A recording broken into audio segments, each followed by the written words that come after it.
Podemos tomar asiento.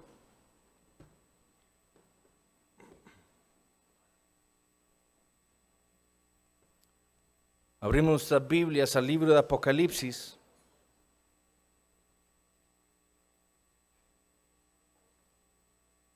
Apocalipsis capítulo 14. Vamos a estar leyendo los versículos del 14 al 20.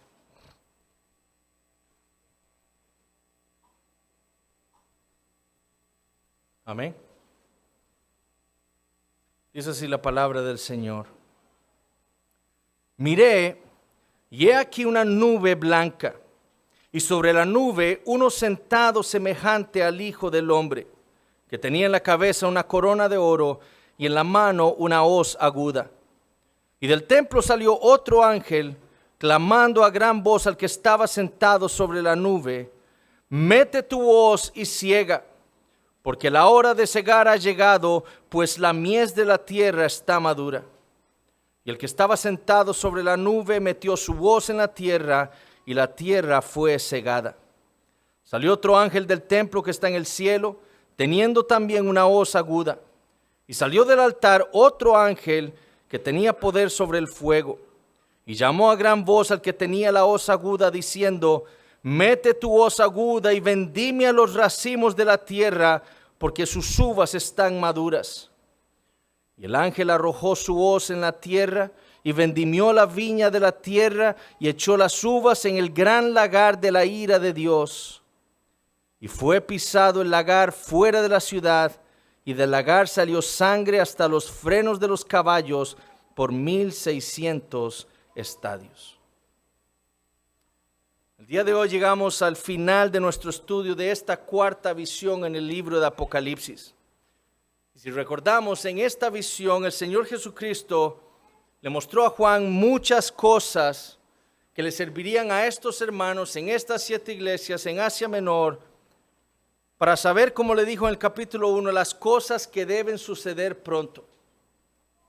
Y para ello le mostró en el capítulo 12 la visión de aquella gloriosa mujer, representando al pueblo de Dios, tanto del Antiguo como del Nuevo Testamento. Aquella mujer de la cual vino el Mesías prometido. Para ello también le mostró la visión de aquel gran dragón escarlata, con 7 cabezas, 10 cuernos.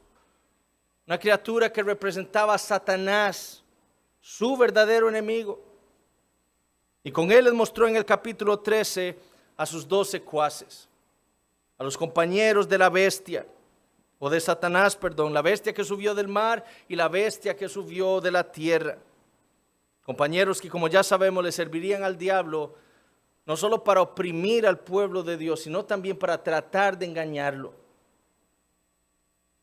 Si estos hermanos y nosotros el día de hoy íbamos a perseverar en la fe, nosotros debemos conocer contra quién nos estamos enfrentando y cuáles son sus maquinaciones contra nosotros. Pero antes de que nos desalentáramos por la terrible guerra que nosotros esperamos en esta vida cristiana, el Señor le provee a Juan en este capítulo 14 3 visiones. En esta cuarta visión en el capítulo, en esta cuarta parte del libro. Y esta última visión, el propósito del Señor es animar a su pueblo para que entendieran que la perseverancia traería para los creyentes todas las bendiciones que Dios nos ha prometido a nosotros en su Hijo Jesucristo, incluyéndolas algo por seguro: descanso espiritual. El tiempo está cerca, fue lo que le dijo el Señor a Juan en el capítulo 1. Por lo tanto, nuestro deber es perseverar en la fe. Y es con ese mismo propósito que el Señor le concede al apóstol Juan esta tercera visión en el capítulo 14. La visión de las 2 siegas o de las 2 cosechas que ocurrirán al final del siglo con la segunda venida del Señor Jesucristo. Y la manera en la que vamos a estudiar esta visión será viendo primero el segador, luego la siega del trigo y finalmente la siega de las uvas.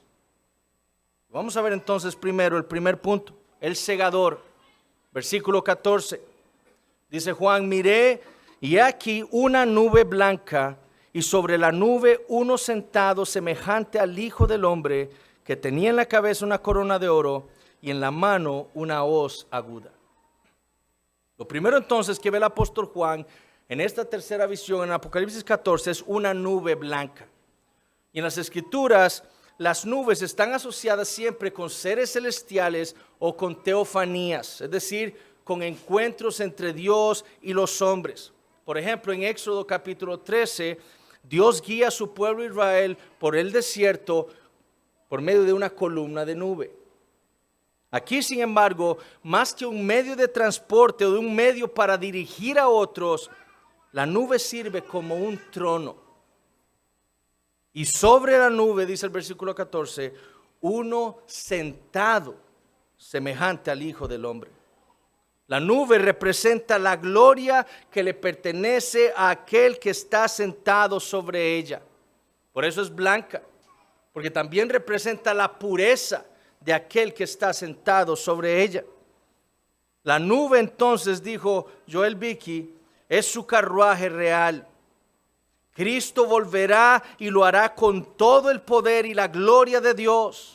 Él no volverá como un humilde carpintero, menospreciado y rechazado de los hombres, sino sentado en una nube de gloria, investido con todo el poder y la insignia de su oficio, como aquel que fue ordenado por Dios para ser el juez de los vivos y los muertos. Es increíble entonces que hayan comentaristas que piensen que a quien está viendo Juan aquí no es el Señor Jesucristo, sino un ángel. Y lo dicen, por ejemplo, porque como veremos en el versículo 15, quien es semejante al Hijo del Hombre recibe aparentemente una orden de un ángel que sale del templo. El ángel del versículo 15 le dice a que es semejante al Hijo del Hombre, mete tu hoz y ciega. Sería impropio, dicen estos comentaristas, que una criatura, por más perfecta que sea, como un ángel, le dé una orden al Señor Jesucristo. Entonces no puede ser, según ellos, el Señor Jesucristo. Además piensan que a quien ve Juan aquí debe ser un ángel, porque lo que ellos ven de los versículos 6 al 20 son, según ellos, 7 ángeles. Si del versículo 14 es el Señor Jesucristo, entonces se rompe ese número, esa numerología de Juan de 7 ángeles, y serían 6, pero lo apropiado es que fueran 7. Eso es lo que dicen ellos. Pero de nuevo, esa no es la manera de interpretar las Escrituras. Uno no va a las Escrituras buscando que digan lo que uno quiere que digan, o en este caso, que se mantenga una numerología que yo creo que es correcta. Uno va a las Escrituras para aprender y aceptar lo que ellas me dicen a mí. Y la verdad es que que está sentado sobre la nube no puede ser otro más que el Señor Jesucristo. La visión de uno semejante al Hijo del Hombre viajando sobre una nube es tomada, como ya hemos visto en otras ocasiones, directamente de la profecía del profeta Daniel. En Daniel capítulo 7, en los versículos 13 y 14 de aquella visión, el profeta dice lo siguiente: miraba yo en la visión de la noche, y he aquí, con las nubes del cielo venía uno como un hijo de hombre, que vino hasta el anciano de días. Y le hicieron acercarse delante de él, y le fue dado dominio, gloria y reino, para que todos los pueblos, naciones y lenguas le sirvieran. Su dominio es dominio eterno que nunca pasará, y su reino uno que no será destruido. Chicos, es la respuesta a la primera pregunta, que es semejante al Hijo del Hombre, no es otro más que el Señor Jesucristo. Después de su ascensión, llegando al anciano de días, es decir, a Dios el Padre, para recibir de Él el dominio eterno. Fue la misma imagen que usó el Señor Jesucristo para referirse a sí mismo en su segunda venida. En Mateo capítulo 24, Él le dijo lo siguiente a sus discípulos: e inmediatamente después de la tribulación de aquellos días, el sol se oscurecerá y la luna no dará su resplandor, y las estrellas del cielo y las potencias de los cielos serán conmovidas. Entonces aparecerá la señal del Hijo del Hombre en el cielo, y entonces lamentarán todas las tribus de la tierra, y escuchen esto, y verán al Hijo del Hombre viniendo sobre las nubes del cielo con poder y gran gloria. Fue lo mismo que le dijo el ángel a los discípulos del Señor luego de que el Señor resucitado ascendiera a los cielos en Hechos capítulo 1. ¿Cómo ascendió el Señor? En una nube. Y el ángel les dijo a sus discípulos: ¿por qué estáis mirando al cielo? Sobre una nube. Eso es precisamente lo que Juan está viendo aquí. Esta es la segunda venida del Señor Jesucristo. En la segunda visión del capítulo 14, y que vimos la semana pasada, se les advierte a los incrédulos, aquellos que profesan fe también, pero que están viviendo como el mundo, se les advierte del juicio venidero. Arrepiéntanse, que el juicio de Dios es inminente. En esta tercera visión, ya el juicio ha llegado. Y el juicio ha llegado ¿con qué? Con la segunda venida del Señor Jesucristo sobre una nube, con todo poder y toda gloria. Por eso es que Juan lo ve con una corona de oro. No solo indicando su soberanía, porque como ya sabemos, esto es lo que significan las coronas en el libro de Apocalipsis. Es una corona de oro, pero también indicando que su estatus como el segador de la tierra se debe a su victoria durante su vida, muerte, resurrección y ascensión. Por eso tiene una corona. Eso es lo que lo hace a él ser el segador de la tierra. El término que se usa ahí es el término estefanos en el griego. Y como ya hemos visto, ese término estefanos indica aquella corona que se le ponía a aquellos ganadores de las competencias atléticas. Bueno, esa es la corona que vio Juan en la cabeza del Señor Jesucristo. Él volverá una segunda vez como aquel que venció al pecado, a la muerte y a Satanás. Volverá como aquel que terminó la obra que le había sido encomendada por su Padre, como aquel que triunfó en la cruz sobre todos los principados y potestades, como dijo Pablo en Colosenses capítulo 2. Ahora, Juan lo ve también con una hoz aguda en su mano. La hoz es un instrumento, como ya sabemos, usado por los agricultores para cortar cultivos o pasto. Es un instrumento filoso, cortante. Y en la mano de Cristo es un instrumento de juicio. El mundo, como veremos en un momento, es un gran cultivo, es una plantación. Y Cristo es el segador. Por eso tiene una hoz en su mano. La imagen aquí, la visión que se le está presentando al apóstol Juan es la segunda venida del Señor Jesucristo en toda su gloria para juzgar a las naciones. Este es el juicio final.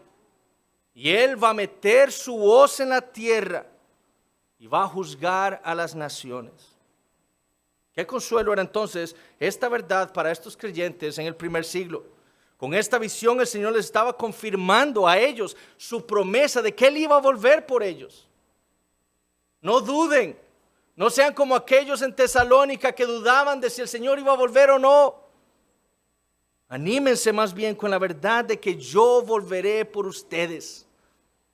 Pero qué terrible noticia para aquellos entre ellos que profesaban fe, que estaban coqueteando con el mundo. Qué terrible para aquellos que estaban entre ellos que no habían doblado sus rodillas en humildad delante del Señor Jesucristo. Porque cuando Él vuelva lo hará con todo poder y con toda su gloria, y Él meterá su hoz en la tierra para cegarla. Ahora, ¿qué es lo que va a cegar el Señor en su segunda venida? Bueno, veamos entonces la primera ciega, versículos 15 y 16. Y del templo salió otro ángel clamando a gran voz al que estaba sentado sobre la nube: mete tu hoz y ciega, porque la hora de cegar ha llegado, pues la mies de la tierra está madura. Y el que estaba sentado sobre la nube metió su hoz en la tierra, y la tierra fue cegada. Juan entonces ve un cuarto ángel. Notemos que esa frase, otro ángel, es la misma que leímos en 3 ocasiones en los versículos 6 al 13. 3 ángeles fueron los que llamaron a los hombres al arrepentimiento antes del juicio de Dios, antes de esta segunda visión en el capítulo 14. Bueno, ahora el juicio de Dios ya ha llegado con la segunda venida de Cristo. Y entonces este otro ángel, que es el cuarto en esta visión de 6 en este capítulo, sale del templo, dice. Ahora, ¿de cuál templo? del templo de Dios que está en el cielo, como ya hemos visto. En Apocalipsis 7:15, es en ese templo en donde los santos le sirven a Dios día y noche. Ahí es donde está Dios. Es de ahí, de la misma presencia de Dios, es lo que está indicando esa frase, que Él sale del templo, Él está saliendo de la misma presencia de Dios. Es de ahí donde sale este ángel. Ahora notemos lo que Juan ve. Él ve al ángel, Juan ve a este ángel salir de la presencia de Dios, dice, clamando a gran voz. Este ángel trae un mensaje de Dios, un mensaje para los incrédulos. No es un mensaje llamando a los hombres al arrepentimiento. Este es el mensaje que anuncia el fin ha llegado. Es por eso que este ángel clamó a gran voz al que estaba sentado sobre la nube. En otras palabras, este ángel trajo un mensaje de parte de Dios para el Señor Jesucristo. Y esta es otra de las razones por las cuales algunos comentaristas piensan que este no puede ser el Señor Jesucristo. ¿Cómo es posible que el Señor Jesucristo, quien en el libro de Apocalipsis está en plena comunión con Dios, Él está delante del trono, cómo puede ser que Él no sepa la voluntad de Dios? ¿Cómo es posible que una criatura tenga que hacerle saber a Él la voluntad de Dios el Padre? Ciertamente esta es una dificultad interpretativa. Pero veamos el mensaje que les he dado de parte de Dios al Señor Jesucristo. Mete tu hoz y ciega, porque la hora de cegar ha llegado, pues la mies de la tierra está madura. ¿Es que acaso el Señor Jesucristo en su exaltación no sabe esto? ¿Es que acaso el Señor Jesucristo en su exaltación no sabe el día y la hora de la siega? Bueno, para resolver esta dificultad debemos recordar varias cosas. Primero, que el libro de Apocalipsis está lleno de simbolismos y esta es una visión que es simbólica. Nos sirve a nosotros los cristianos para entender mejor el plan de Dios, especialmente el plan del fin del siglo. Y esta visión debe ser entendida así, como un símbolo. Segundo, esta visión está ilustrando una maravillosa verdad acerca del Señor Jesucristo. Él es el mediador entre Dios y los hombres. Aún ahora en su estado de exaltación, Él sigue siendo nuestro mediador. Él sigue intercediendo por nosotros, su pueblo.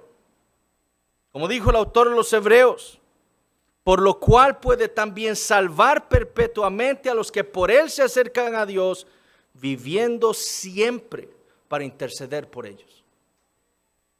Como Él mismo le dijo a sus discípulos, como mediador entre Dios y los hombres, Él les dijo, nada hago por mí mismo. Él le dijo a sus discípulos en Marcos capítulo 13, que como mediador entre Dios y su pueblo, Él no sabía ni el día ni la hora del juicio de Dios. Lo que el Señor Jesucristo le está mostrando a Juan y a todos estos creyentes en Asia Menor es que Él sigue siendo su mediador. Él sigue estando allá en los cielos intercediendo por ellos. Él no los ha dejado. Él sigue allá como su sumo sacerdote y como tal, como nuestro mediador, Él entonces espera la orden de su Padre para venir a cegar la tierra. Esto no está hablando absolutamente nada de esa falsa doctrina de la subordinación eterna del Hijo. Eso es una herejía, eso no es bíblico. Este no es Cristo en su esencia divina subordinándose al Padre. Este es Jesucristo como el mediador entre Dios y los hombres, obedeciendo a su Padre celestial. No es el Hijo en su esencia divina subordinándose. Eso no puede ser porque Dios es uno. La voluntad del Padre y el Hijo es una porque son un mismo Dios. Tres personas distintas. Pero como el mediador entre Dios y los hombres, como el Dios hombre, Él obedece a su Padre. Y Él espera entonces la orden de su Padre para venir a cegar la tierra. Qué consuelo entonces que para esta visión del juicio de Dios se le presente a los creyentes en Asia Menor que Jesucristo sigue siendo su mediador. Qué consuelo que después de haberles recordado lo que sería de ellos, lo que sería de aquellos que rehúsen temer a Dios, glorificar a Dios, adorar a Dios, el Señor les recuerde que a diferencia de todos los incrédulos, ellos lo tenían a Él como su mediador. Ahora la pregunta que sigue es sumamente importante. ¿Está viendo Juan en esta tercera visión una sola ciega? ¿Desde dos perspectivas diferentes o está viendo dos ciegas diferentes? Es decir, ¿está viendo una sola ciega ilustrada de dos maneras con la mies y las uvas? ¿O está viendo dos ciegas distintas, la ciega de la mies y la otra la ciega de las uvas? Bueno, yo creo que aquí el Señor Jesucristo le está mostrando a Juan dos ciegas distintas. La ciega de la mies es una y la ciega de las uvas es otra totalmente distinta. Quienes favorecen la idea de una sola ciega ilustrada de dos maneras con la mies y las uvas, se apoyan en la visión de Joel capítulo 3, porque esta visión de Apocalipsis 14 está basada en Joel capítulo 3, versículos 12 y 13.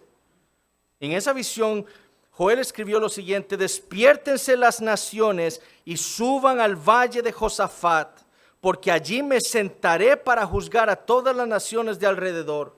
Echad la hoz, porque la mies está ya madura. Venid, descended, porque el lagar está lleno. Rebosan las cubas, porque mucha es la maldad de ellos. Joel ve en su profecía a Dios sentado juzgando a las naciones. Y lo ve como un segador segando mies y echando uvas en el lagar con el propósito de destruirlas. Con la misma intención, dicen algunos comentaristas, es lo que le fue mostrado aquí a Juan. Es una misma ciega, según ellos, ilustrada de dos maneras con la mies y las uvas. La ciega es el juicio de Dios venido sobre los hombres. Sin embargo, debemos entender que no siempre a Juan se le han dado ilustraciones del Antiguo Testamento con el mismo sentido con el que fueron dadas en el Antiguo Testamento. El ejemplo más reciente lo tenemos en la visión de la primera bestia, la que subió del mar. A Daniel, recuerden, le fueron mostradas 4 bestias diferentes. Pero a Juan se le dice que esa bestia es la mezcla de las 4 bestias de Daniel. Entonces, debemos tener claro que aquí a Juan no se le tiene que estar dando a entender el mismo sentido que la profecía del profeta Joel. Además, debemos ver que hay diferencias entre las dos ciegas. La ciega de la mies y la ciega de las uvas no son iguales. Primero, la ciega de la mies incluye una sola acción de cegar. Noten lo que dice el versículo 16. Y el que estaba sentado sobre la nube metió su hoz en la tierra y la tierra fue cegada. La ciega de la mies ocurre por la acción única del que está sentado sobre la nube. La ciega de las uvas, por el contrario, incluye 2 acciones: la vendimia o el recoger los racimos de uvas y la acción de echarlas en el lagar. Son 2 acciones. Segundo, la primera ciega es hecha exclusivamente por el Señor Jesucristo. La ciega de las uvas pareciera ser hecha por 2 ángeles. Tercero, las 2 ciegas están conectadas a otras visiones en Apocalipsis. La ciega de la mies, como veremos en un momento, está conectada a la visión de los 144,000 que fueron redimidos de entre los de la tierra como primicias para Dios y para el Cordero, como el fruto para el Dios y para el Cordero. Eso lo vimos en Apocalipsis 14, 3 y 4. La ciega de las uvas está conectada con la visión que veremos en Apocalipsis capítulo 19. Cuando el Señor Jesucristo destruye a los impíos como el que pisa las uvas en el lagar. Entonces el mismo libro usa 2 metáforas para ilustrar 2 ciegas distintas. Cuarto, estas 2 ciegas ya han sido mencionadas también en los evangelios. Esa frase que leemos al final del versículo 15, pues la mies de la tierra está madura, literalmente significa la mies de la tierra ya está seca. ¿Qué es lo que está seco según el ángel? La mies. ¿Qué es la mies? Un grano. Los granos, como el trigo, están listos para ser segados cuando están secos. No así las uvas. Uno sabe que las uvas están listas para ser recogidas cuando están como llenas de jugo. Bueno, el Señor Jesucristo habló de dos siegas también. En los evangelios, el trigo es una metáfora para hablar el Señor de los creyentes. La cizaña, por otro lado, era la descripción de los incrédulos, los hijos de Satanás, los impíos, los impenitentes. El trigo, como vamos a ver, fue segado ¿por quién? Por el Señor. Y fue puesto en su granero. La cizaña es recogida por los ángeles y es echada ¿dónde? En el fuego que nunca se apaga. En Mateo 13, por ejemplo, el Señor Jesucristo enseñándole a sus discípulos con la parábola del trigo y la cizaña, sobre lo que sucederá en el fin del siglo, les dijo lo siguiente: el que siembra la buena semilla, o sea, el trigo, es el Hijo del Hombre. El campo es el mundo. La buena semilla son los hijos del reino, o sea, los creyentes. Y las cizañas son los hijos del mal, o sea, los incrédulos.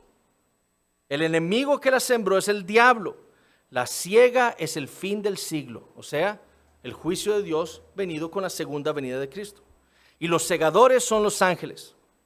De manera que como se arranca la cizaña y se quema en el fuego, así será en el fin de este siglo. Enviará el Hijo del Hombre a sus ángeles y recogerán de su reino a todos los que sirven de tropiezo y a los que hacen iniquidad, y los echarán en el horno de fuego. Allí será el lloro y el crujir de dientes.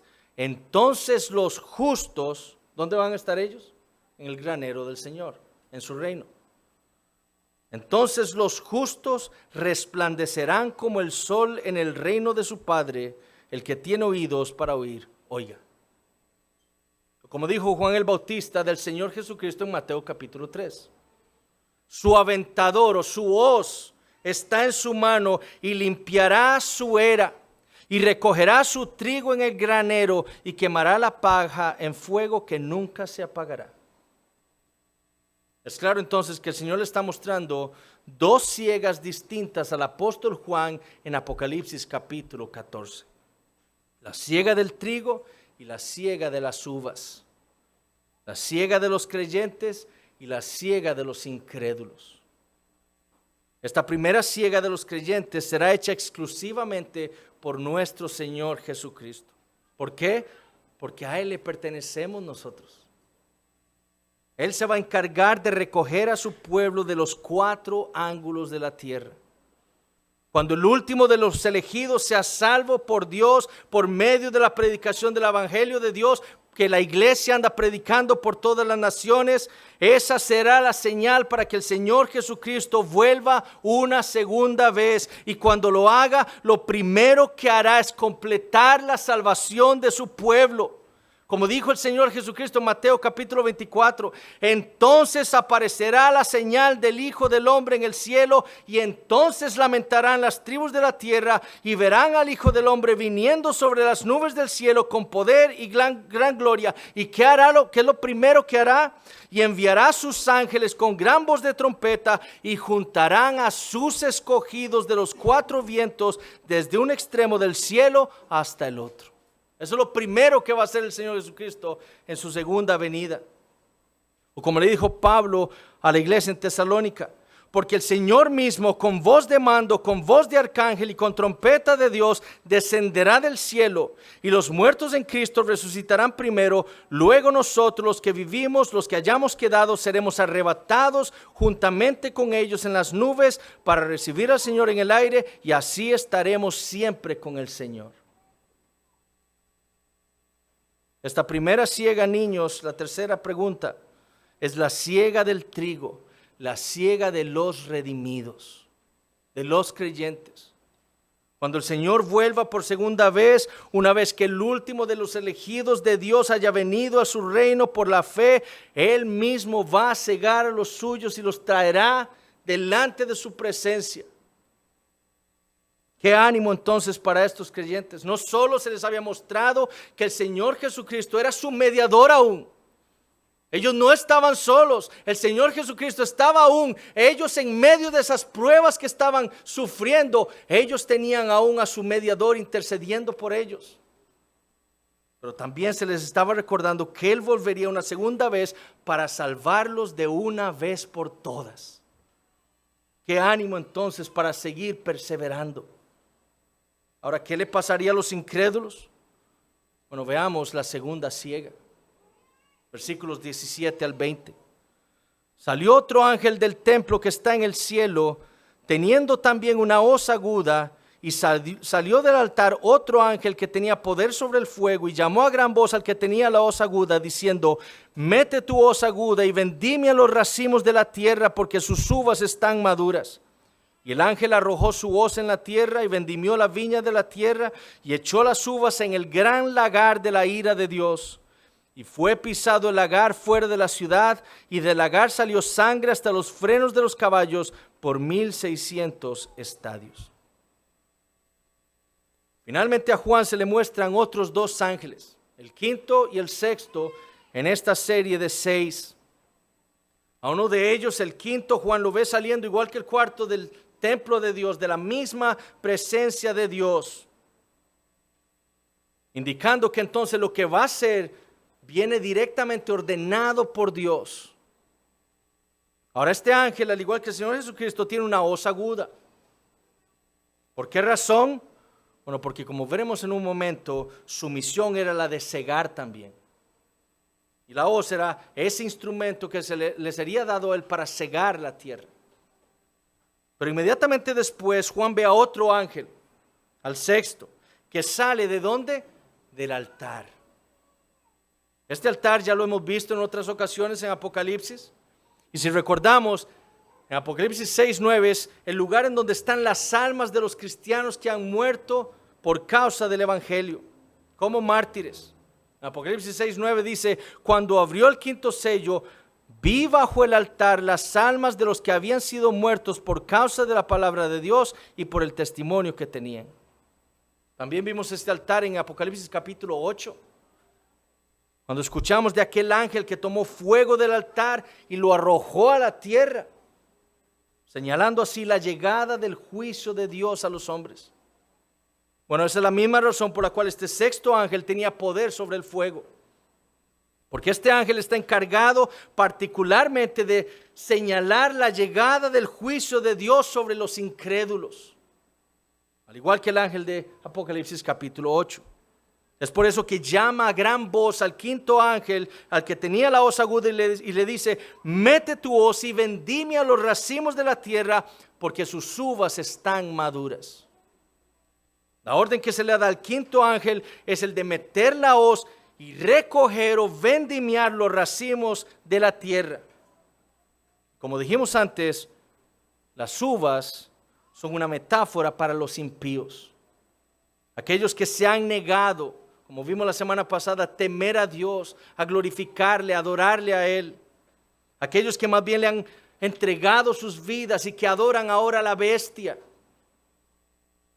Aquellos que piensan y viven como el mundo y no como Dios su creador se los ha ordenado. Es a ellos a los que el sexto ángel del altar le ordena recoger de entre la tierra. ¿Por qué? Porque sus uvas están maduras, dice. Esa es la razón. ¿Qué quiere decir esto? ¿Qué quiere decir que las uvas están maduras? Bueno, si recuerdan la profecía de Joel capítulo 3 que les acabo de leer, Dios, hablando de los impíos, dijo esto: echad la hoz porque la mies está ya madura. Venid, descended porque el lagar está lleno. Y escuchen esto: rebosan las cubas porque mucha es la maldad de ellos. Que las uvas estén maduras es una metáfora de que la maldad de los impíos ha llegado hasta su límite. La paciencia de Dios se ha acabado y la hora de su juicio ha llegado. Es la misma idea que le habló Dios a Abraham en Génesis capítulo 15. En Génesis 15, hablándole Dios de la descendencia que Él le daría al patriarca, le dijo que ellos estarían esclavizados en tierra ajena o sea, en Egipto, por más de 400 años. Pero al final de ese tiempo, Dios los sacaría, le dijo a Abraham, y los llevaría a la tierra de Canaán. Y le dijo esto: porque aún no ha llegado a su colmo la maldad del amorreo hasta aquí. Los amorreos aún no estaban maduros en los tiempos de Abraham. Su maldad no había llegado hasta el colmo. Las cubetas aún no estaban rebosando con su maldad. Pero 400 años después, esas uvas estarían maduras. La maldad de los amorreos estaría rebosando, por lo cual Dios sacaría a Israel de Egipto y los llevaría a la tierra de Canaán para traer su juicio sobre los cananeos. Y si nosotros leemos las Escrituras, sabemos que fue Dios usando a Israel quien destruyó a todos los amorreos por causa de su pecado. 400 años después, ya la maldad del amorreo había llegado hasta el colmo, y ahora sí Dios sacó a Israel para destruirlos a todos y traer su juicio sobre todas esas naciones. Bueno, eso es lo que le está siendo mostrado aquí al apóstol Juan. El día del juicio llegará cuando la maldad de los hombres llegue hasta el colmo, cuando la paciencia de Dios hacia los incrédulos se agote, cuando las uvas estén maduras. Cuando ese día llegue, vendrá sobre los hombres el juicio de Dios. Y pensemos en esto. Si nosotros vemos al mundo y decimos, ¿qué maldad existe ahora? Pensemos en esto. La maldad del mundo no ha llegado hasta el colmo porque el juicio de Dios no ha venido. Piensen en lo que será en los últimos días. Ahora Juan dice que vio al quinto ángel arrojar su hoz y recoger a los impíos de todo el mundo, pero además los ve arrojándolos, como dice el versículo 19, en el gran lagar de la ira de Dios. Esta ilustración es tomada de la profecía del profeta Isaías. En Isaías 63 leemos lo siguiente: ¿quién es este que viene de Edom, de Bosra, con vestidos rojos? Este hermoso en su vestido que marcha en la grandeza de su poder. Yo, el que hablo en justicia, grande para salvar. ¿Por qué es rojo tu vestido y tus ropas como del que ha pisado en lagar? He pisado yo solo el lagar, y de los pueblos nadie había conmigo. Los pisé con mi ira y los hollé con mi furor, y su sangre salpicó mis vestidos y manché todas mis ropas. Porque el día de la venganza está en mi corazón, y el año de mis redimidos ha llegado. Isaías está viendo el fin del siglo, el día del Señor, la llegada del juicio de Dios, y lo que ve es al Señor destruyendo a sus enemigos, a los impíos, como quien pisa un lagar lleno de uvas. Bueno, lo mismo está viendo Juan. Lo que ve simbólicamente es al quinto ángel recoger a todos los impíos del mundo, ponerlos en el lagar de la ira de Dios, para que el Señor los pise hasta su destrucción. De nuevo, esto no es un capricho de Dios. Ellos han rehusado temer, glorificar y adorar a aquel que los creó. Ellos se han rebelado contra su creador. En el día del juicio, ellos entonces serán destruidos como se majan uvas en un lagar. El lagar es ese lugar en donde se echan uvas, se pone un hombre encima de las uvas y las empieza a majar para extraer su jugo. Ese jugo pasa por debajo y llena cubetas que están debajo del lagar. Así será el juicio de los incrédulos. Dios los pisará, los destruirá hasta su fin. Notemos que dice Juan que el lagar fue pisado, dice fuera de la ciudad. ¿Por qué? ¿Cuál ciudad? Bueno, probablemente la ciudad de Jerusalén. Ahora, ¿por qué dice que ellos fueron pisados fuera de la ciudad? Lo que se le está dando a entender a Juan y a todos estos creyentes en Asia Menor es que la destrucción de los impíos fuera de la ciudad evidencia su inmundicia. Ellos son inmundos delante de Dios. Por eso es que son pisoteados por Dios y son pisoteados fuera de la ciudad. Ellos están inmundos por causa del pecado. Ellos no han sido lavados con la sangre de Cristo. Por lo tanto, deben sufrir la ira de Dios fuera de la ciudad. Como cualquier otro pecador, como cualquier otro criminal en los tiempos del primer siglo. Lo mismo que leemos en Hebreos capítulo 13, versículo 12, hablando de Jesús. Por lo cual también Jesús, para santificar al pueblo mediante su propia sangre, ¿qué dice? Padeció fuera de la puerta. ¿De cuál puerta? De la puerta de la ciudad de Jerusalén. Para los judíos morir dentro de la ciudad era ser maldito. El criminal debía ser muerto fuera de la ciudad. Igual en el Antiguo Testamento los que sufrían y podían volver ¿hasta qué? Hasta que el Señor los hubiera limpiado. Bueno, Jesús cargando nuestro pecado, habiendo sido hecho por nosotros pecado, como dice 2 Corintios 5:21, tuvo que sufrir la ira de Dios como si hubiera sido Él un maldito, como si Él hubiera sido inmundo, cuando nosotros éramos los inmundos. Y Él lo hizo, ¿para qué? Para santificarnos a nosotros con su sangre, para limpiarnos de nuestra maldad, siendo Él perfecto y puro. Pero Él sufrió fuera de la puerta, como si fuéramos nosotros los que hubiéramos sufrido allí. Bueno, los impíos sufrirán la ira de Dios por su impiedad. Lo que a Juan se le está mostrando es que esto no es un capricho de Dios, no, ellos están inmundos, por eso sufrirán el juicio de Dios y serán pisoteados y destruidos fuera de la ciudad porque están inmundos con el pecado. Ellos no han sido lavados con la sangre de Jesucristo. Por eso son culpables del pecado. Y lo que sufrirán será el castigo eterno de Dios en el infierno. Eso es lo que ser majados en el lagar de la ira de Dios significa. Es difícil imaginar, dice Phillips, una ilustración más vívida de la terrible violencia de Dios al juzgar a sus enemigos. Esto no es un juego. Las advertencias de los 3 ángeles de Apocalipsis 14, 6 al 3 no son un juego para nosotros. El juicio de Dios no es un juego. Prestemos atención. Para muchos, inclusive muchos cristianos, es difícil imaginar tal verdad bíblica sobre la venganza de Dios. Dios es amor, Él jamás podría hacer eso. Pero eso es lo que dice la Biblia. Es precisamente porque Dios es amor, es precisamente porque Dios es santo, porque Él es justo, que Él debe castigar a los rebeldes. Él tiene que responder así con tal violencia contra el pecado, porque Él es santo.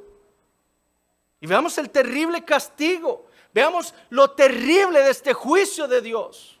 Versículo 20. Y del lagar salió sangre hasta los frenos de los caballos, por 1600 estadios. Esta no es la supuesta batalla de Armagedón. Esa es una interpretación incorrecta. Este es lenguaje simbólico. La idea aquí es que el juicio de Dios será algo terrible. Imagínense el derramamiento de tal cantidad de sangre que llega hasta los frenos de los caballos. Ayer le decía yo a mis hijos, imagínense el tamaño de un caballo, imagínense su cabeza, imagínense dónde están los frenos. Bueno, era un mar de sangre. Y se extiende por 1600 estadios. ¿Para qué son 1600 estadios? Bueno, 1600 estadios literalmente son más o menos 300 kilómetros. Y algunos comentaristas piensan que es la extensión de la ciudad de la tierra de Palestina. Sin embargo, esto es lenguaje simbólico. No debemos interpretarlo literalmente. 1600 es el resultado de 4 por 4 por 1000. ¿Qué es 4? Bueno, es el número de la tierra. El cielo, la tierra, el mar, las fuentes de las aguas. Toda la tierra, todo el mundo. Los 4 ángulos de la tierra, toda la tierra, todo el mundo. Por 1000, que es algo muy numeroso. 1600 estadios indica que el juicio de Dios será completo y se extenderá a todos los impíos sin faltar uno solo de entre toda la tierra. En aquel día del juicio, todos los impíos sin faltar uno solo serán enjuiciados y destruidos por Dios. Eso es lo que 1600 estadios está simbolizando ahí. Es un juicio radical que aplasta, como decía un teólogo, todo vestigio de maldad y hostilidad al reinado de Dios. Ahora los impíos, los incrédulos, rechazan el reinado de Dios. Tú no eres mi Dios. Pero en aquel día Dios destruirá y apagará toda esa rebeldía. No más. Qué consuelo para estos creyentes en Asia Menor. Por la gracia de Dios, ellos ya no tendrían que sufrir este juicio. La razón, Jesús había sufrido en lugar de ellos. Jesús había sido contado como el inmundo en lugar de ellos. Él había sido hecho pecado en lugar de ellos. Él había bebido la copa de la ira de Dios en lugar de ellos. Y por eso la ira de Dios ya no estaba sobre ellos, sino ahora solamente la gracia y el favor de Dios. Pero qué terrible advertencia para aquellos que entre ellos, que diciéndose cristianos, estaban viviendo como el mundo. Aquellos que estaban pensando que como cristianos podían seguir viviendo igual como el mundo, disfrutando de las mismas cosas, deseando lo mismo que desea el mundo, deleitándose con todo aquello para lo que Cristo vino a morir. Y qué terrible advertencia también para los incrédulos entre ellos.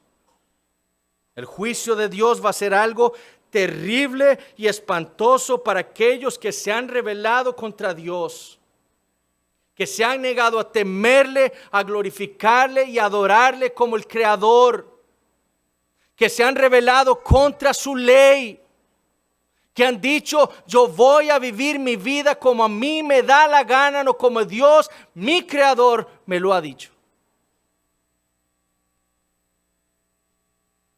Ahora, ¿cómo aplicamos esto a nuestras vidas? Bueno, nosotros los cristianos, dándole gracias a Dios por el regalo de la salvación que nos ha dado en Cristo Jesús. Hermanos, como dijimos la semana pasada, si el Señor no nos hubiera salvado, si la gracia de Dios no hubiera llegado a nuestras vidas, si el Señor Jesucristo no hubiera padecido fuera de la puerta en nuestro lugar, nosotros estaríamos bajo la ira de Dios y estaríamos a punto de experimentar este juicio del cual hemos leído hoy.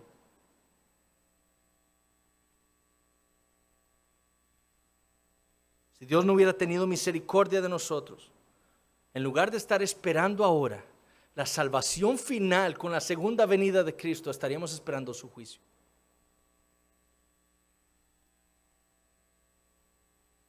Gloria a Dios, hermanos, por ese regalo que nos dio. Segundo, debemos entender las implicaciones de que el Señor Jesucristo no haya venido aún. Hay implicaciones para eso. Como vimos, la segunda venida del Señor ocurrirá cuando el último de los elegidos de Dios sea salvo. ¿Cuánto tiempo después de que el último sea salvo? No sé.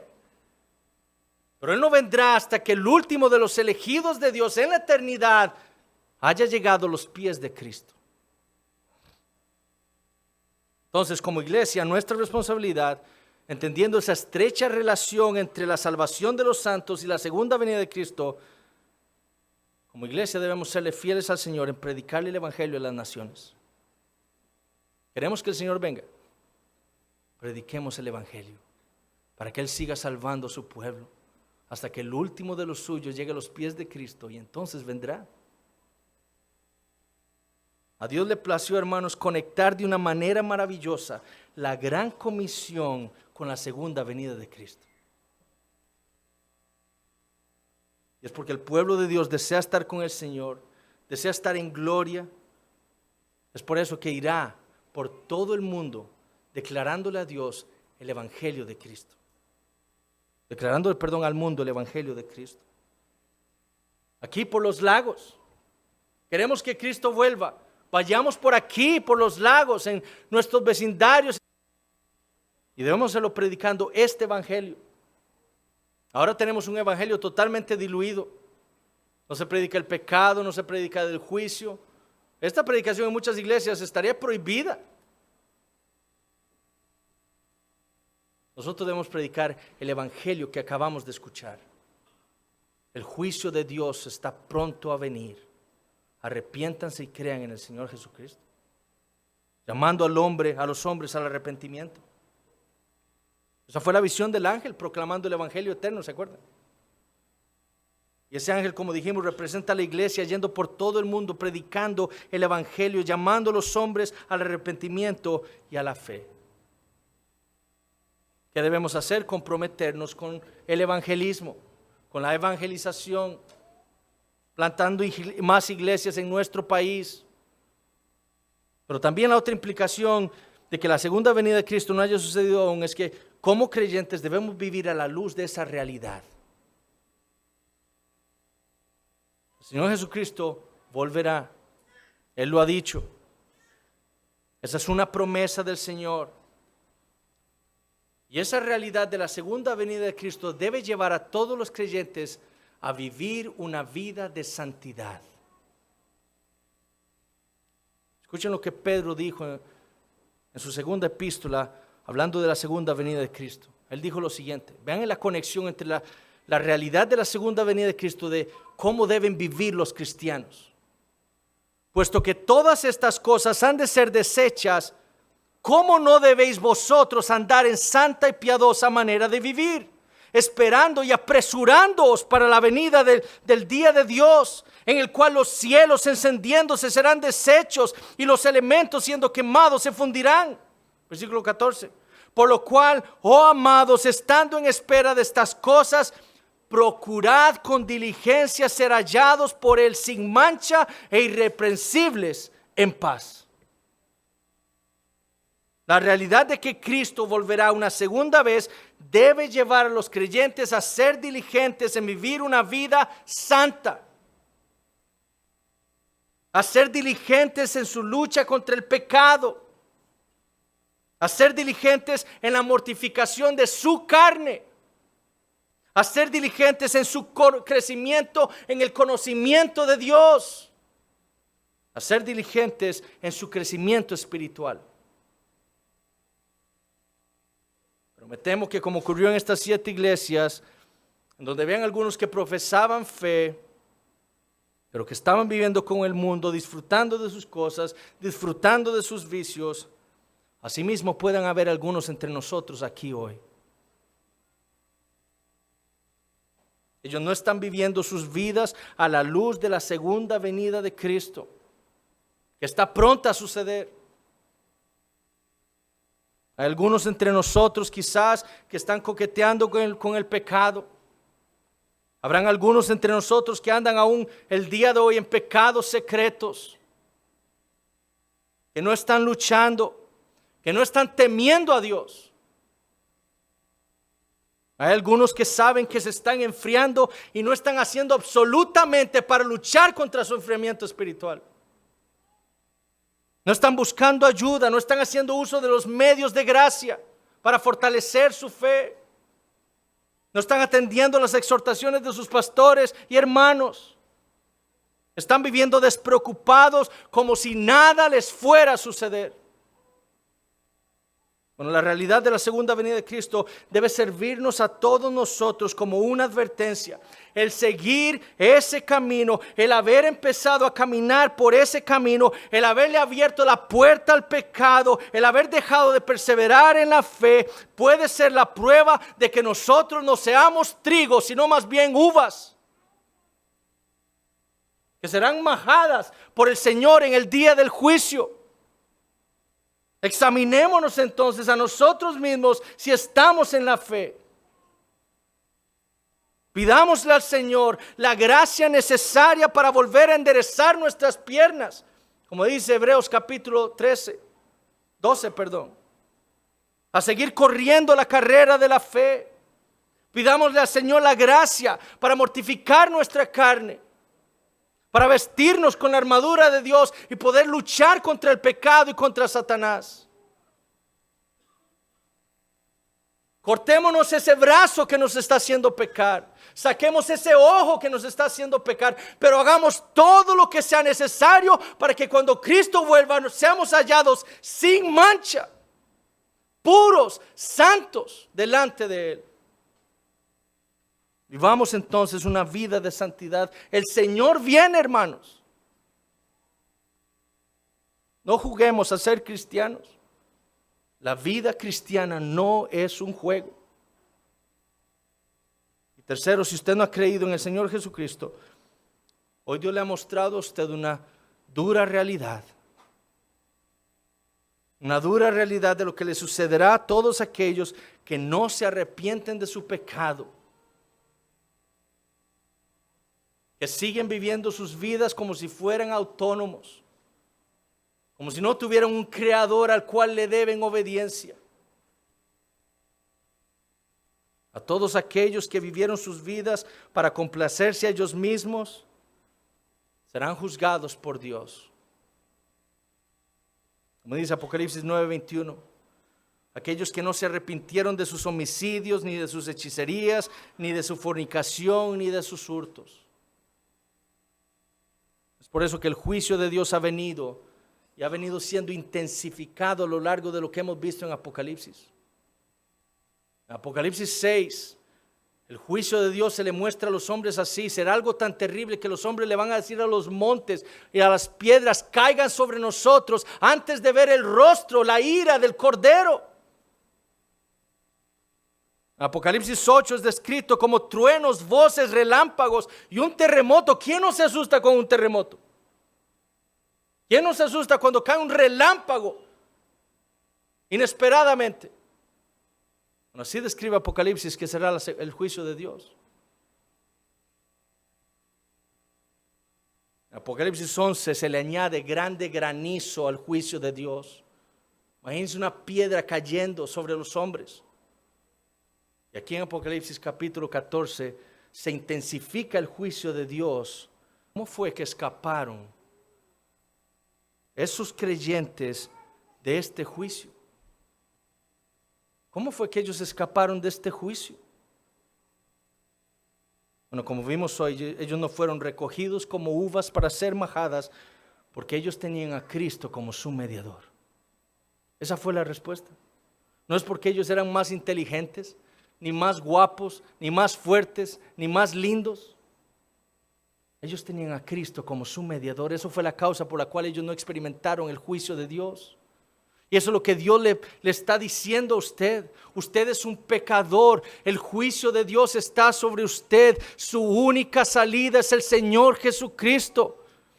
Yo soy el camino, la verdad y la vida. Nadie viene al Padre si no es por mí. Es a Él al que usted tiene que ver. Es a Él al que usted tiene que ir. Es en Él al que usted tiene que depositar toda su confianza para escapar de este juicio que está pronto a venir sobre usted. Es por eso que hoy el Señor le está diciendo a usted: arrepiéntase y crea en este Salvador, o experimentará mi juicio en el día final. Vamos a orar. Padre, te damos gracias por tu palabra. Oh Señor, tu palabra es perfecta, porque es tu palabra, ha salido de tu boca, Señor. De tu mente se originó. Tu Espíritu Santo, Señor, pedimos que la aplique a nuestras vidas. Que sea Él quien nos convenza de la realidad de lo que hemos leído y meditado en esta noche. Y que tu Espíritu Santo haga una obra transformadora en nuestras vidas. Que traiga a nosotros agradecimiento, Señor, por la salvación tan grande que nos has dado, Señor. Oh Padre, nos salvaste de ese juicio que vendrá y más bien, Señor, nos has prometido esa salvación final un día por tu gracia, por Cristo Jesús. Aquellos entre nosotros, Señor, que no están andando bien, Señor, que tu palabra y tu Espíritu Santo hagan una obra en sus vidas y los traigas de nuevo a los caminos tuyos, Señor. Y aquellos entre nosotros, niños y adultos, que no son necesarios para escapar del juicio y para tener una vida eterna junto a ti.